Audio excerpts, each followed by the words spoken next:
Look up sometime. Not tonight, when it's dark and the stars are doing all the work, but tomorrow, at noon, when the sky is a flat and untroubled blue and the sun is just sitting there, warm and dependable, the way it has been every single day of your life. It looks like the safest thing in the universe. It looks like the one thing you never have to worry about. And that, I want to suggest to you, is the most dangerous illusion you carry around with you. You carry it around every day, and you never once question it, because the sun has never given you a reason to. But the sun is not a lamp bolted to the ceiling of the world. The sun is a star. And a star is a violent, roaring, barely contained thing.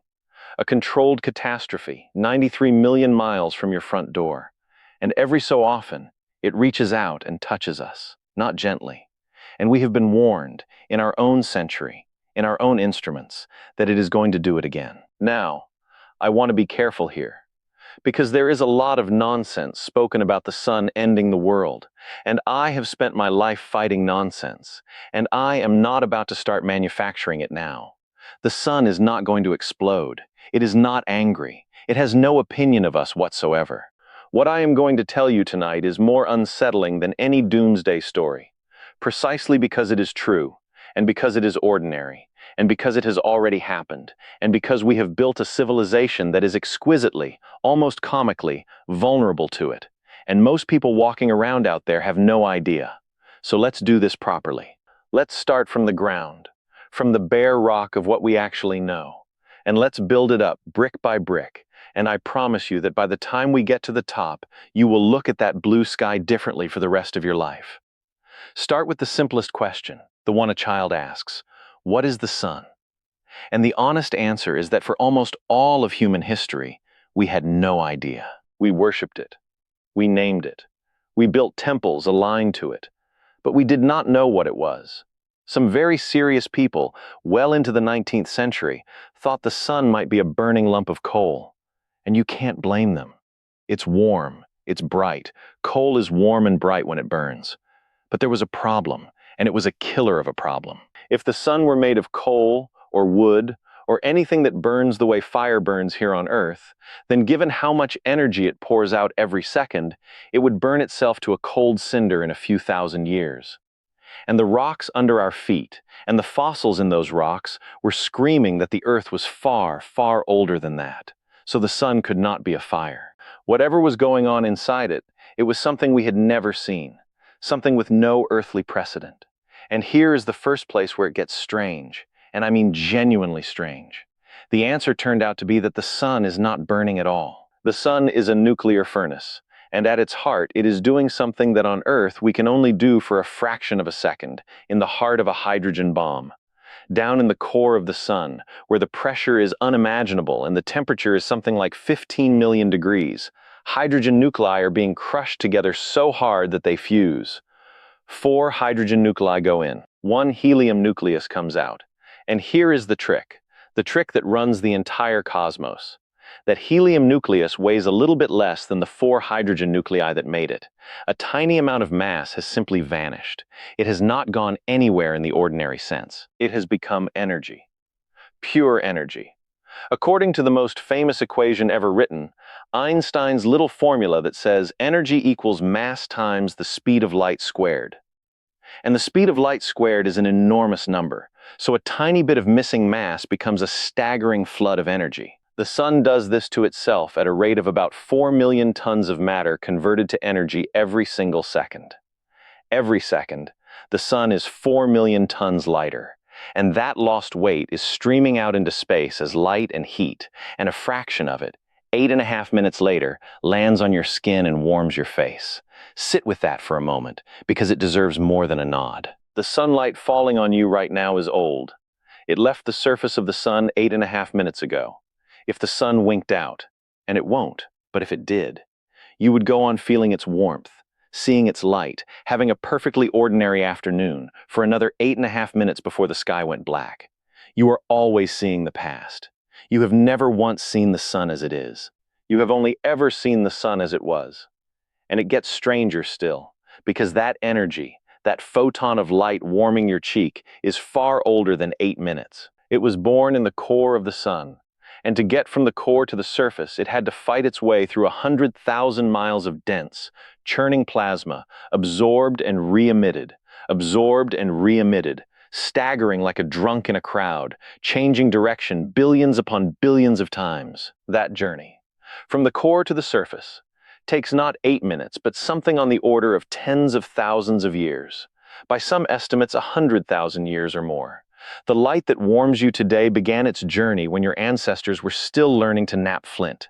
The sun is a machine that turns matter into ancient light. Now, most people, if they think about the sun at all, imagine it as a ball with a nice clean edge, a bright disk with a definite surface, and then empty space. And then, way over here, the Earth. And I want to demolish that picture completely, because it is wrong, and the way in which it is wrong is the whole story. The sun does not have a clean edge. The visible surface, the photosphere, the part you'd get sunburned by, is just the layer where the sun becomes transparent, where the light can finally escape. But above that surface is an atmosphere, and that atmosphere does not politely stop. It expands. It boils off. It streams outward in every direction, a constant wind of charged particles. Electrons and protons torn apart from each other, blowing off the sun at 1,000,000 miles an hour and filling the entire solar system. It blows past Mercury. It blows past Venus. It blows past the Earth. It blows past Mars, past Jupiter, past Pluto, and it keeps going until it finally runs out of push somewhere far beyond the outermost planets. This is the solar wind, and it means something that I want you to really hear, because it is one of the most beautiful and disorienting facts in all of science. The Earth is not near the sun. The Earth is inside the sun. We orbit within the sun's atmosphere. We have always lived inside the sun. You are, at this very moment, being blown on by a star. I love this fact partly for itself and partly because of how we came to know it, which is one of my favorite stories about how science actually works. Messily, stubbornly, and against the grain. In the late 1950s, a young physicist named Eugene Parker worked out the mathematics and concluded that the sun's corona could not simply sit there quietly. It had to be flowing outward, a supersonic wind of particles filling space. He wrote it up. And the establishment, the senior, respected, brilliant people, told him he was wrong. The referees who reviewed his paper rejected it. One of the great figures of the field was convinced it was nonsense. Parker's idea survived only because the editor of the journal, a formidable man named Chandrasekhar, read the referees' objections, found no actual error in Parker's mathematics, and published it over their protests. And then, a few years later, spacecraft flew out into that space and measured the wind directly. And it was there, exactly as Parker had said. The lesson is not that experts are fools. They are not. The lesson is that nature does not care how many distinguished people disagree with it. The evidence decides. And decades later, when we finally built a spacecraft to fly closer to the sun than anything humanity has ever sent, closer than Mercury, right into the outer atmosphere of our star, we named it the Parker Solar Probe, and Eugene Parker, in his 90s, lived to watch it launch toward the sun he had understood before anyone believed him. That is what vindication looks like when it takes 50 years. So now we have a sun with an atmosphere that reaches out and swallows the planets, and we are living inside it, being blown on by a steady 1,000,000-mile-an-hour wind. And here is where it gets strange again, and this time I have to be honest with you and admit that we do not fully understand what I am about to describe. The visible surface of the sun is about 10,000 degrees Fahrenheit. Hot, sure. But the corona, the wispy outer atmosphere far above that surface, the part that streams away as the solar wind, is not cooler than the surface, as you would expect. It is hotter, not a little hotter, millions of degrees hotter. Imagine walking away from a campfire and finding that the air gets hotter the farther you get from the flames. It makes no sense. It seems to violate the most basic intuition we have about heat, which flows from hot things to cold things. And yet there it is, measured, undeniable. The atmosphere of the sun is hundreds of times hotter than the sun's own surface. This is called the coronal heating problem, And I want you to understand that when I say problem, I do not mean a puzzle we've mostly cracked. I mean an open wound in our understanding. We have ideas. The magnetic field of the sun is somehow dumping energy up there, snapping and reconnecting and heating the thin gas to millions of degrees. But the details are not settled. Every morning, the sun rises, and it is doing something to itself that the smartest people on this planet cannot yet fully explain. I find that not frightening, but thrilling. A mystery this close to home. A mystery you can see with your own eyes. And the key to all of it, the wind, the heat, the storms I promised you, is that word I just used, magnetic. Because the sun is not a calm ball of glowing gas. The sun is a churning, boiling cauldron of plasma, and plasma is not like the air in this room. Plasma is electrically charged, and when charged matter moves, it generates magnetic fields, and those magnetic fields grab hold of the plasma and drag it around, and the plasma drags the fields, and the whole thing feeds back on itself in a monstrous tangle. The sun does not rotate like a solid ball, either. Its equator spins faster than its poles. So over time, the sun's magnetic field, which starts out relatively neat, gets wound up like a rubber band, twisted tighter and tighter, wrapped around and around the sun, stretched and knotted and stressed. And you know what happens to anything you twist too tight. It snaps. When those magnetic fields get knotted enough, they punch up through the surface of the sun, and where they break through, they choke off the flow of heat from below, and that patch of surface goes a little cooler and a little darker. We call these sunspots. They look black in photographs, but that's only by contrast. A sunspot is still thousands of degrees, still blindingly bright. It just looks dark next to the even brighter surface around it. People have been watching sunspots for centuries. Galileo watched them and used them to prove the sun rotates. And over long, patient decades of counting them, we learned something remarkable. The number of sunspots rises and falls in a rhythm, a cycle that repeats roughly every 11 years. The sun goes quiet, with hardly a spot on it, and then it grows active and stormy, its face pocked with dozens of spots, and then it quiets down again. 11 years, more or less, over and over, back through every record we have. And when you look even closer, you find that after each cycle, the sun's entire magnetic field flips. North becomes south. South becomes north. So the true rhythm is really about 22 years, a great magnetic heartbeat. And here is the part that matters for us tonight. Those sunspots, those knots of twisted magnetic field, are the powder kegs. When they let go with a violence that is difficult to put into human terms. So let me try to put it into human terms anyway, because this is the whole point. When one of those tortured magnetic knots on the sun snaps and reconnects, when the field lines break and violently rearrange themselves into a lower energy configuration, the energy that gets released in a matter of minutes is beyond anything in human experience. A single large solar flare can release the energy of 1 billion hydrogen bombs. Not one bomb, 1 billion, in minutes. And there are two different things that come flying off the sun when this happens, and you must understand the difference between them, because the difference is the difference between an inconvenience and a catastrophe. The first thing is the flare itself, a blinding flash of electromagnetic radiation. X-rays, ultraviolet, radio waves, visible light. And because it is light, it travels at the speed of light, which means it reaches us in the same 8.5 minutes it takes ordinary sunlight to get here. There is no warning. By the time our instruments see the flash, it has already arrived. This flood of X-rays slams into the upper atmosphere of the Earth, and it can black out radio communications across the entire sunlit half of the planet. The high-frequency radio that ships and aircraft and emergency services rely on can simply die for hours. That's the flare. Bad, but survivable, and mostly a communications problem. The second thing is the one that keeps the people who study this awake at night.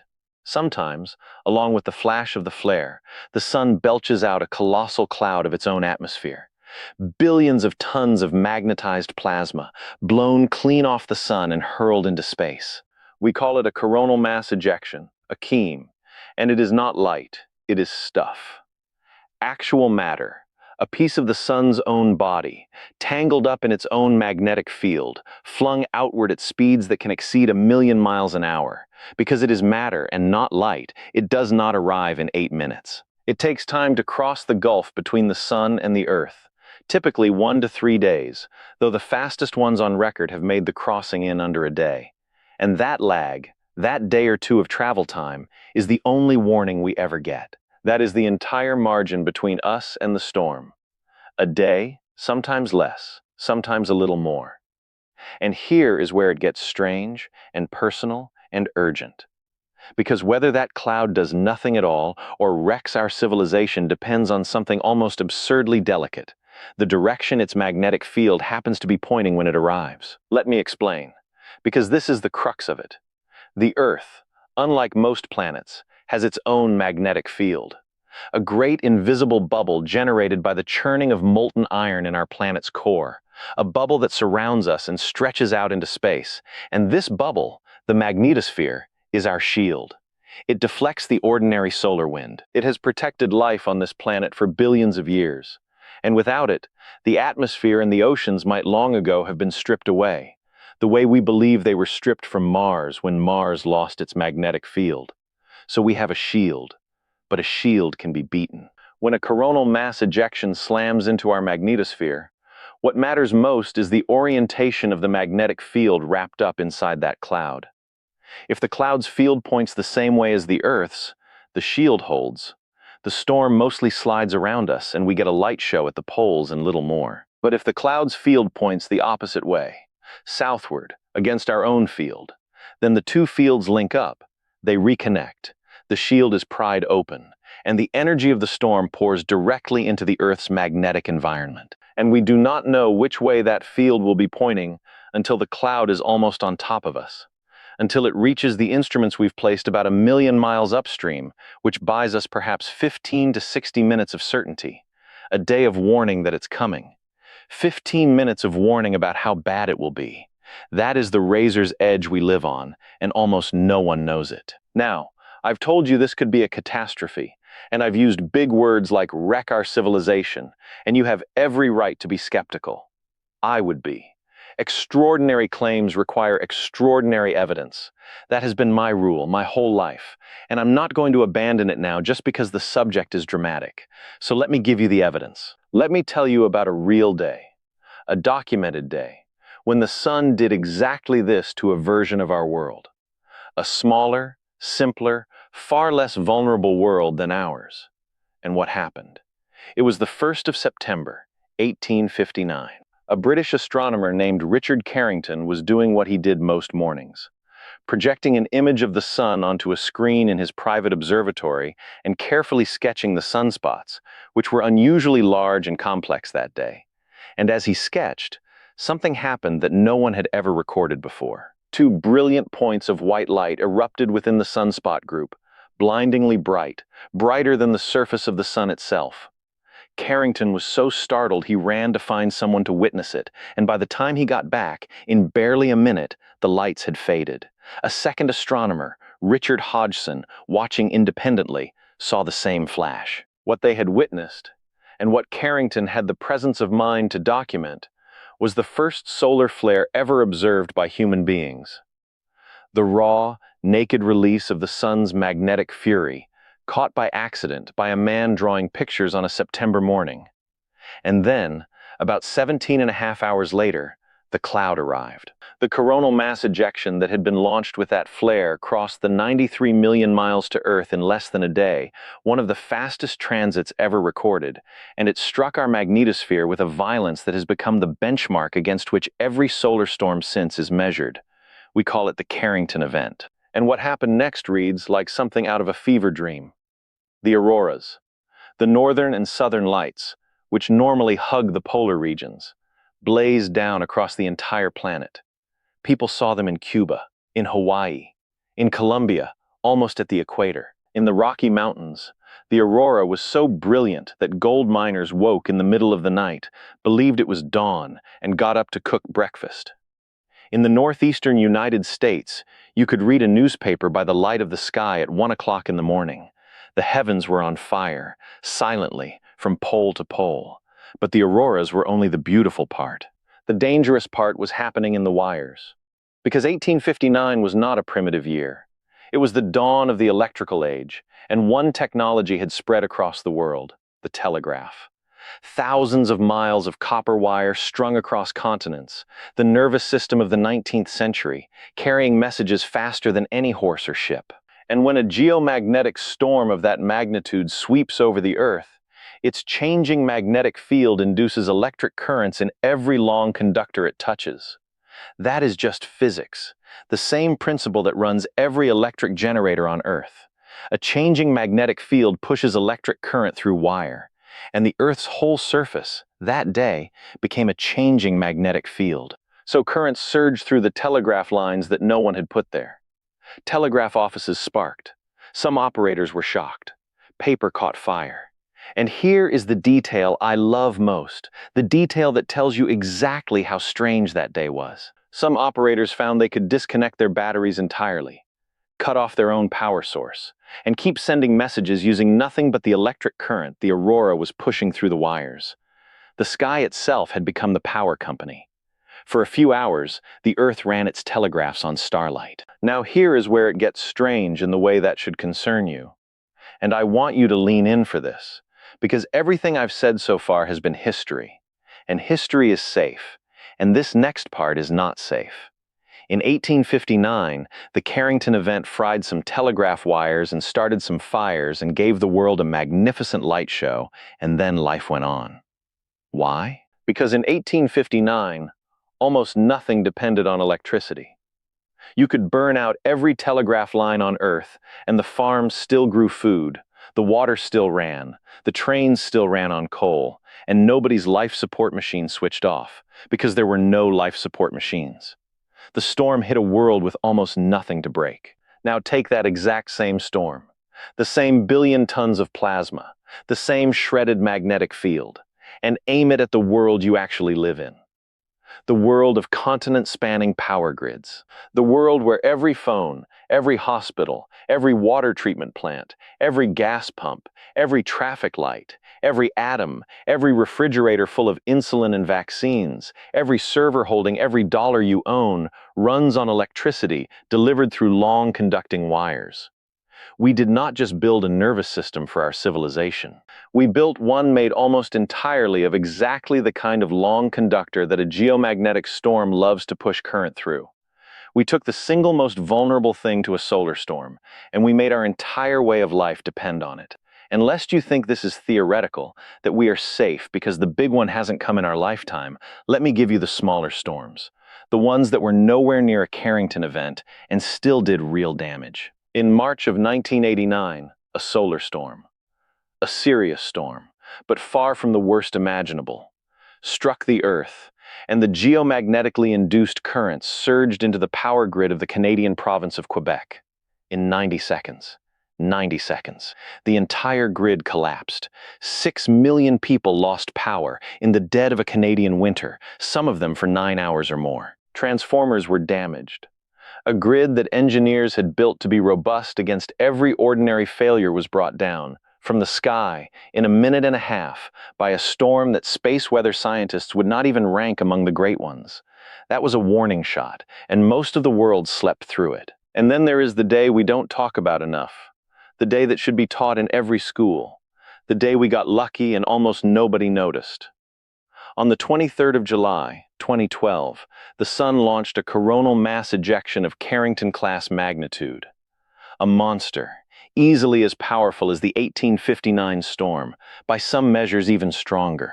It tore across the orbit of the Earth at enormous speed. It was measured directly by a spacecraft that happened to be in its path.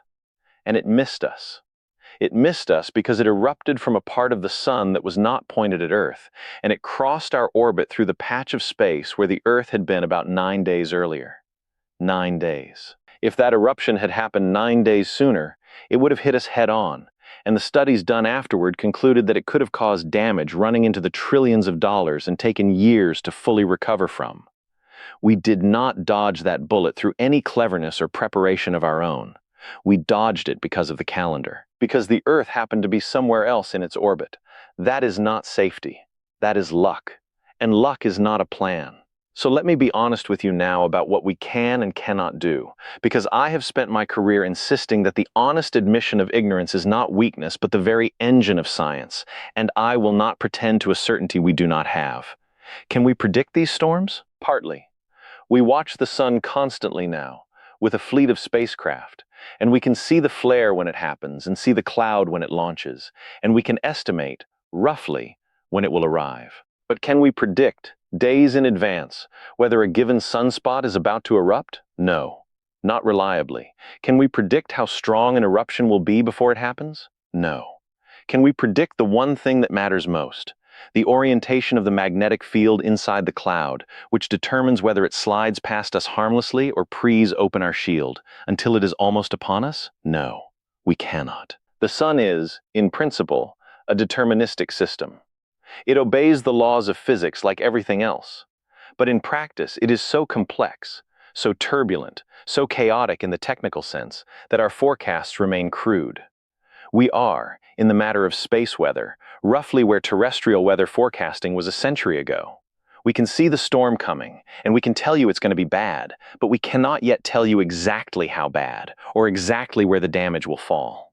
And the storms we most need to predict, the rare, civilization-scale monsters, are precisely the ones for which we have the least data, because they are, thank goodness, so rare that we've barely lived through any of them with modern instruments.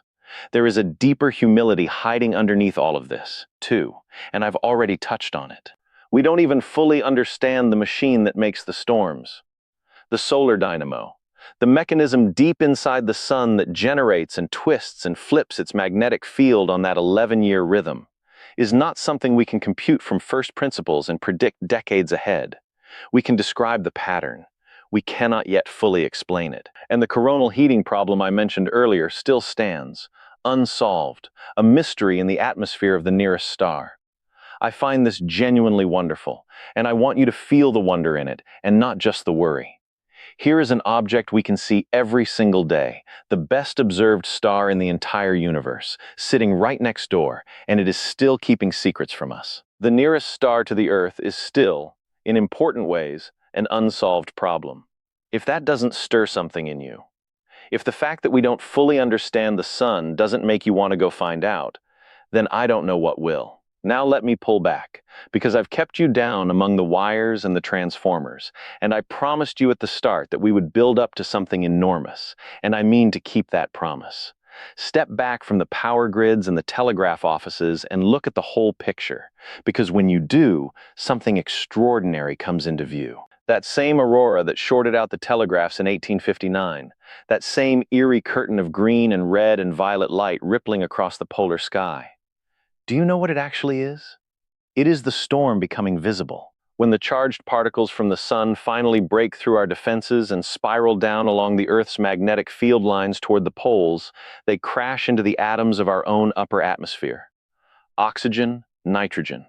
And they knock those atoms into a high-energy state. And when the atoms relax back down, they release that energy as light. Green from oxygen at one altitude, red from oxygen higher up, blue and violet from nitrogen. The aurora is the light of our own atmosphere being struck by the wind of a star. The beauty and the danger are not two different things.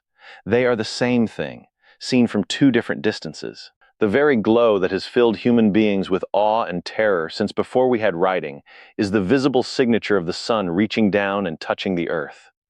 We have been watching solar storms with our naked eyes for as long as there have been eyes to watch. We just didn't know what we were looking at. And here is the connection I most want to leave you with, the one that lifts this out of the realm of engineering and into something vaster. That sun of ours, that ordinary, middle-aged, unremarkable yellow star doing violence to itself 93 million miles away, is one star. One. And when you look up on a truly dark night, away from the cities, and you see that spray of stars across the sky, and beyond them the faint milky band of our own galaxy, you are looking at 100 billion other suns. 100 billion. And every single one of them is doing this. Churning, twisting its magnetic field, building up its knots, snapping, flaring, hurling clouds of its own substance into space. The drama I have described tonight is not special to our sun. It is what stars do.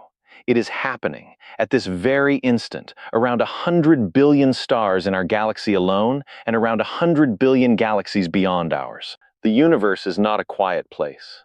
It is a place of relentless, magnificent, magnetic violence. And we happen to live very close to one small instance of it. Close enough to be warmed by it, and close enough, occasionally, to be threatened by it. We are not observers of this cosmos, watching it from some safe balcony. We are inside it.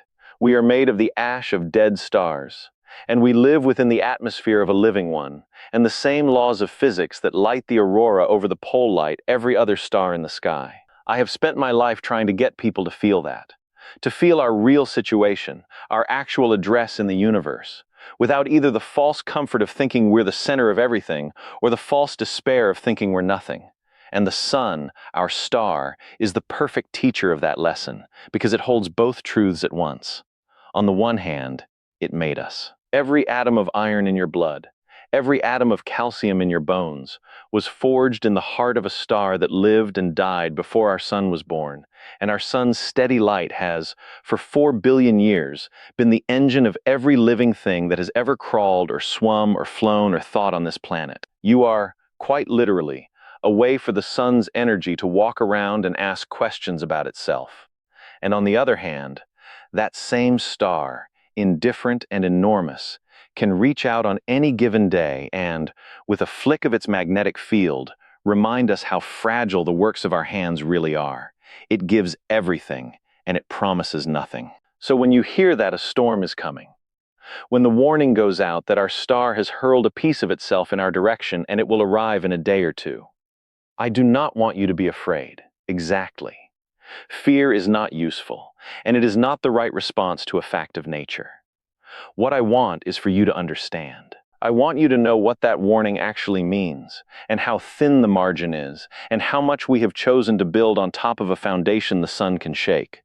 Because here is the thing that separates us from the miners in 1859 who mistook the aurora for dawn. We understand what is happening. We know the cause.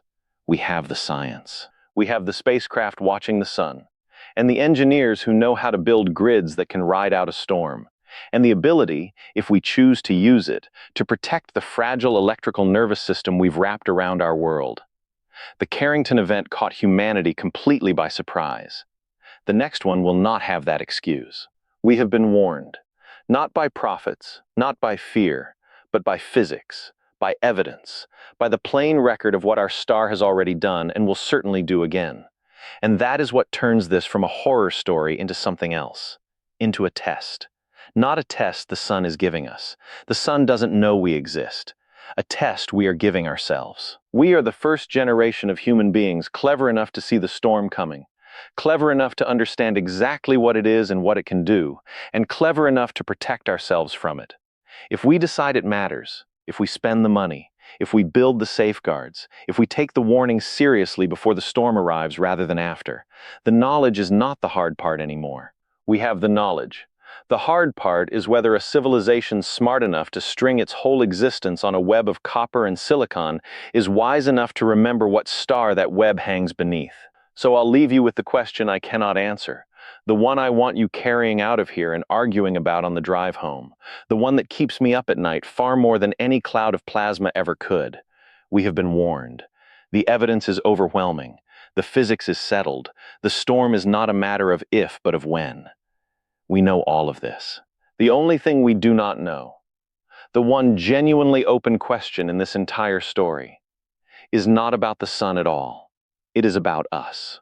When the next Carrington event comes screaming across the emptiness toward this small blue world, will it find a civilization that listened to its own scientists and prepared? Or will it find us exactly as we are tonight, comfortable under a calm blue sky, certain that the sun is the safest thing in the universe, and utterly, willfully, unforgivably unready? The sun has done its part. It has warned us. The rest, for the first time in the 4 billion year history of this planet, is entirely up to the warned.